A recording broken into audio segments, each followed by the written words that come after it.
मैंने जब यूट्यूब पर वीडियो बनाया था तो हमने सबसे पहले वीडियो बनाए थे जो चुनाव आयोग बनना चाहिए।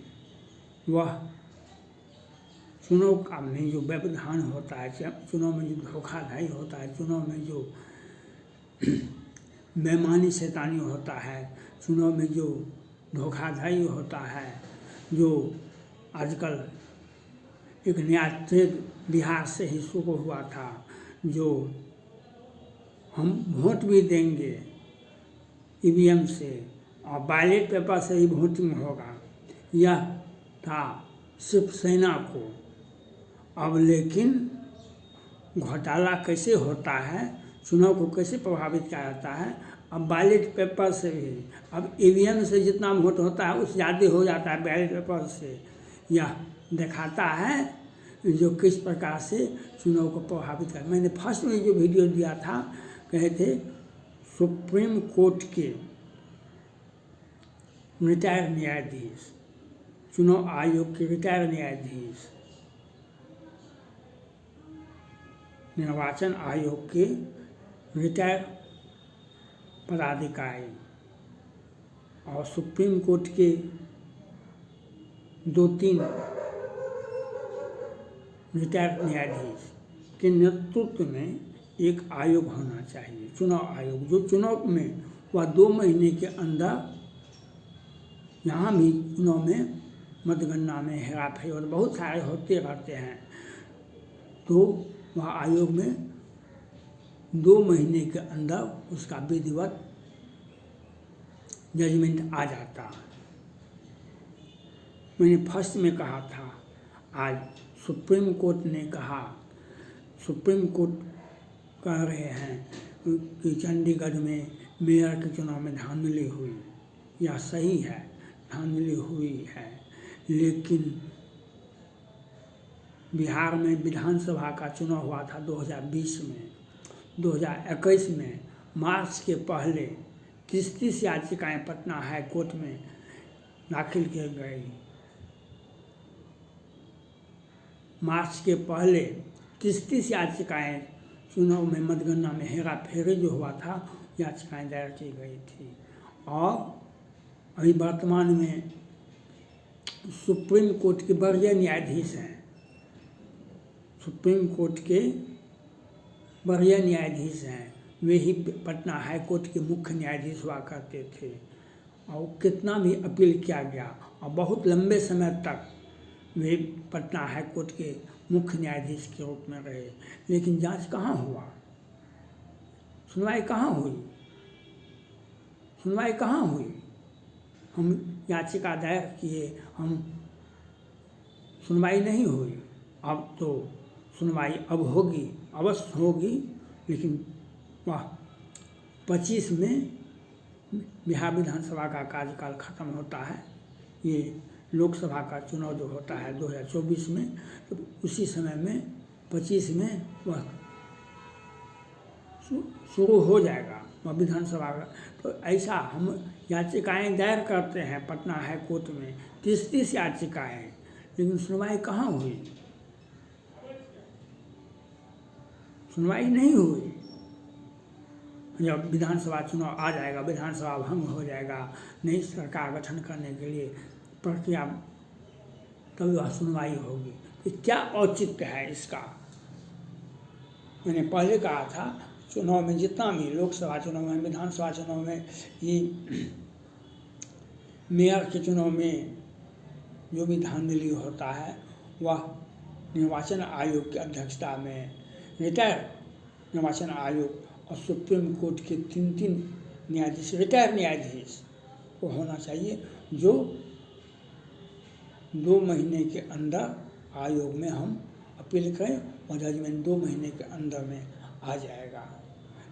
मैंने फर्स्ट में कहा था, लेकिन हमारी बात को कोई केंद्र सरकार ने नहीं सुना, कोई भी संस्थाएं नहीं सुनी बात को।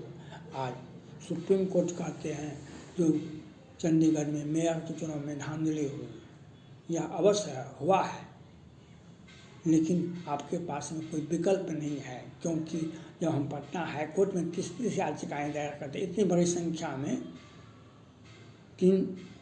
243 विधानसभा क्षेत्र है बिहार विधानसभा में, और उसमें दोनों गठबंधन में अभी 116 और 126 के लगभग में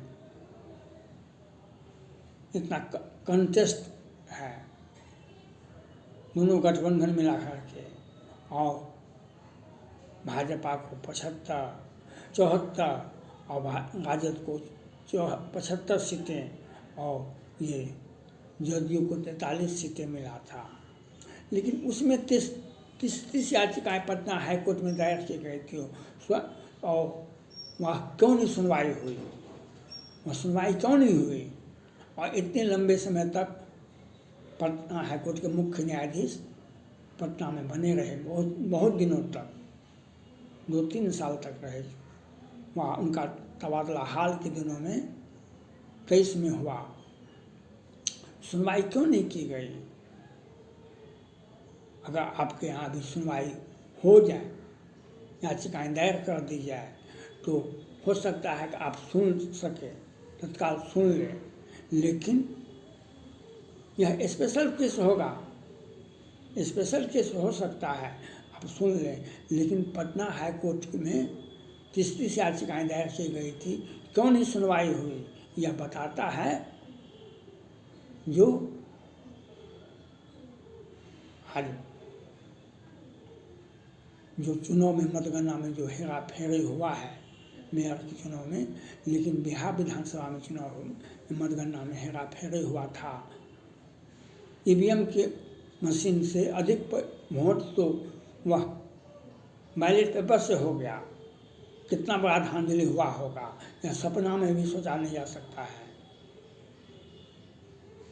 यह भ्रष्टाचार के सिवा और कुछ भी नहीं है, लेकिन उसका दुरुपयोग हुआ और याचिकाएँ दायर की गई, सुनी नहीं गई। तो यह जब जिस देश में हम याचिकाएँ दायर करते हैं, तब जब कार्यकाल खत्म होने वाला होता है तो सुनवाई शुरू होती है। यह याचिका दायर करने से क्या होगा? सुप्रीम कोर्ट के 2 न्यायाधीश जी ने कहा था कि जनता का भरोसा न्यायालय पर बना रहे, जनता का भरोसा न्यायालय पर बना रहे, यह न्यायाधीश को चाहिए था कि जनता का भरोसा बना रहे। आज जनता का भरोसा तो बना हुआ है, लेकिन हमारी याचिकाएँ क्यों नहीं सुनाई गई थी, क्यों नहीं? और इतने बड़े पैमाने पर धांधली हुई और याचिकाएँ भी दायर की गई, लेकिन इतने लंबे कार्यकाल तक पटना हाई कोर्ट में बसे रहे और एक ही सुनवाई क्यों नहीं की गई? यह तो सोचना चाहिए। आप एक मेयर के चुनाव में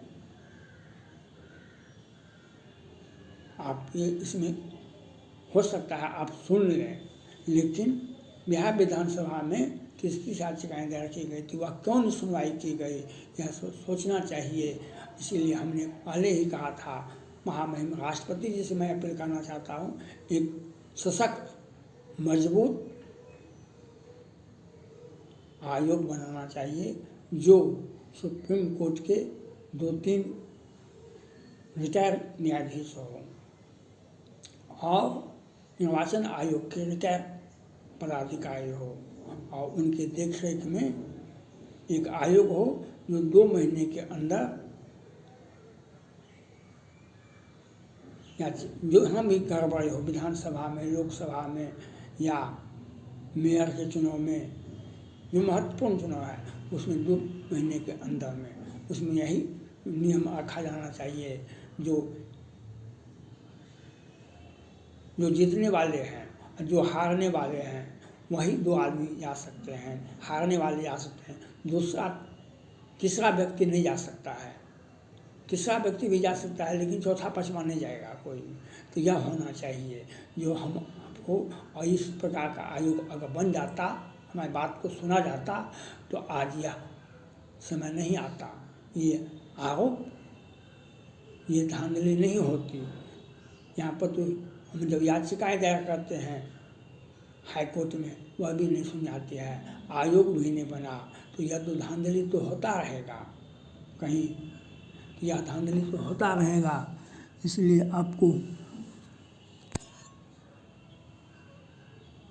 सोचना चाहिए कि हम किसी भी परिस्थिति में एक निर्वाचन आयोग को बनाना चाहिए, जो न्यायिक आयोग बनाना चाहिए निर्वाचन के लिए, जो जिसमें सुप्रीम कोर्ट के 3 रिटायर न्यायाधीश होना चाहिए। निर्वाचन आयोग से रिटायर पदाधिकारी होना चाहिए और उसमें की देखरेख में जहाँ भी चुनाव में, लोकसभा के चुनाव में या विधानसभा के चुनाव में या ये मेयर के चुनाव में धांधली होती है, वहाँ पर तत्काल उसकी सुनवाई होनी चाहिए। यही मेरा मानना है। अगर इस प्रकार का अगर आयोग बन जाता तो आज मेयर के चुनाव में धांधली नहीं होती। और जब हम 30 याचिकाएँ दायर करते हैं तो आपके ही ये कॉलेजियम सिस्टम से आने वाले माननीय न्यायाधीश जी ने क्यों नहीं सुनवाई की? इतने लंबे आजकल तक पटना हाई कोर्ट में थे, क्यों नहीं सुनवाई की गई? एक ही बहाना था, हमारे यहाँ न्यायाधीशों की संख्या कम है, हमारे यहाँ न्यायाधीशों की संख्या कम है। लेकिन तब तक समय बदल जाता है और वे बहुत दिनों तक रहने के बावजूद भी सुनवाई के लिए याचिकाएँ पर सुनवाई नहीं हुई। अब तो सुनवाई अवश्य शुरू होगी, क्योंकि अब 24 के शुरू होते होते 25 का विधानसभा का चुनाव आ जाएगा और विधानसभा चुनाव जब हो जाएगा तो वह सुनवाई होगी। इसका औचित्य क्या है? इसका क्या औचित्य है? इसलिए मैंने पहले ही फर्स्ट में कहा था वीडियो में, जो हमने शुरुआती किया था यूट्यूब पर वीडियो के लिए, पहले एक न्यायिक आयोग होना चाहिए जो निर्वाचन का भी पदाधिकारी हो, सुप्रीम कोर्ट का वही 3 न्यायाधीश जो रिटायर्ड न्यायाधीश हैं उनको रखा जाना चाहिए और उसके 2 महीने के अंदर उनकी सुनवाई होनी चाहिए। उन्हें थोड़ा बहुत फीस भी लिया जाना चाहिए। मेयर का चुनाव में 10-20 हज़ार, विधानसभा चुनाव में 50,000 और लोकसभा चुनाव में 1 लाख से फीस लेना चाहिए। और इस प्रकार से धांधली अगर रोकना है तो हमारी बात को सुनना पड़ेगा। एक न्यायिक आयोग बनना चाहिए जो निर्वाचन का देख रेख करे। सुप्रीम कोर्ट के 3 न्यायाधीश, उनकी मान्यता सुप्रीम कोर्ट के भी माननीय न्यायाधीश की तरह होगा। उनकी मान्यता के विरुद्ध आप जजमेंट के विरुद्ध आप सुप्रीम कोर्ट में भी नहीं जा सकते हैं, लेकिन वह आयोग सशक्त होगा जब नोटिफिकेशन हो जाए। थैंक्स।